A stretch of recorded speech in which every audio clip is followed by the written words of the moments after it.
talking to India's greatest ever left-arm fast bowler. So let's start with the pace attack, because many believe that is one of the strengths of this Indian team. We are possibly going into this World Cup with arguably our best ever fast bowling attack. We can debate that. But when you've got Shami, Siraj and Bumrah, do you believe that you would play all three as far as possible? Do you think that's possible? And do you think pace is a better way to go into a World Cup, or in Indian conditions is spin the way forward? Well, yes, it's the best attack, you would say, of the names which we've taken together. Okay, but so far leading up to the World Cup, we've not seen them play that kind of attack. So, they've been opting out for Shardul as their third seamer, and then Hardik to support as a fourth seamer. So that's how the stack up of the bowlers have been. Would you play all three? Would you be? Yeah, I've been saying that. You've been saying that. Play all three. I've been saying that Shami, Bumrah and Siraj is going to form a very formidable attack if you want to be aggressive. So, there are there are opponents which you will play against where you know that you have to take wickets to set the tone. And I think if you want to be aggressive as a tactical move, then this attack should be there.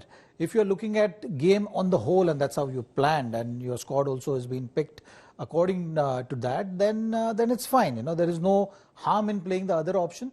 But I've been saying that you can't be prisoners of your own thoughts. So you've got to be a little flexible in terms of tactically staying ahead of certain opposition teams. And that is something which I'm waiting to see, that I hope that flexibility is there. So you're saying different teams in a way for different matches. If you were playing Pakistan, do you play aggressively? If you're playing Australia, do you play aggressively? How would you look at depends. These two teams? Because these are the two first big matches. Yeah, it depends on how you set the tone, right? And depends on your thinking as well. So if you're thinking of taking 10 wickets, that means with the ball, you're trying to be aggressive. That's the way you would go. Correct. But in certain games, you don't have to do that in all the games. Certain games you say, okay, their bowling is looking strong, so you might need an extra cushion in batting. And for that reason, you add a bowler who can bat. So that should be the approach. So it should be the tactical approach more than having a fixed plan of saying, okay, this is what we feel and this is how it's going to go. First match is obviously going to be played in Chennai. So tactically, you want an extra spinner in your bowling lineup. So that makes the case for a spinner to come in place of maybe Shardul, which you'll see, and creating those spin trio to take the advantage of the conditions. So in a Chennai, you might go with a Ashwin, a Kuldeep and a Jadeja. Correct. In other places, you would go with your three fast bowlers. Just two of those names in this attack that I want you to look at. One is Siraj. Remarkable what he did against Sri Lanka in that final. And are you impressed with just the pace at which he seems to have progressed to virtually becoming almost a spearhead of the attack?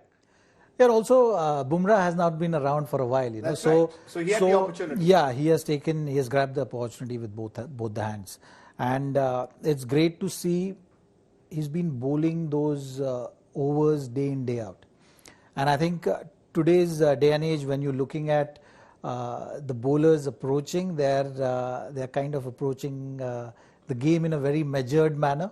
Where they're saying, okay, I have to bowl 10 overs or I have to bowl 12 overs.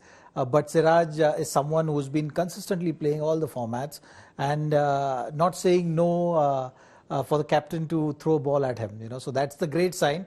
And that's something which I'm very happy to see. Has produced a lot of good performances and just he's getting better and better. But I think the key for his success is just bowling the overs which he has bowled at the highest level. The other two I wanted to look at was Kuldeep Yadav, because he's become an X factor.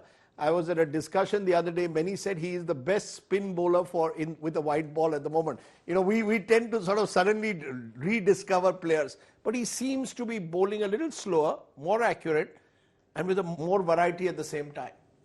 Well, Kuldeep is someone who is going to hold the key as far as spin department is concerned.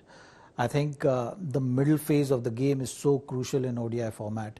If you are able to get wickets in that phase, it's just going to put you in a very strong position going in the back 10 of your bowling innings. So from that point of view, I think if he's in the wicket-taking form, which he has been in, it will be a great help for the bowling unit to come together.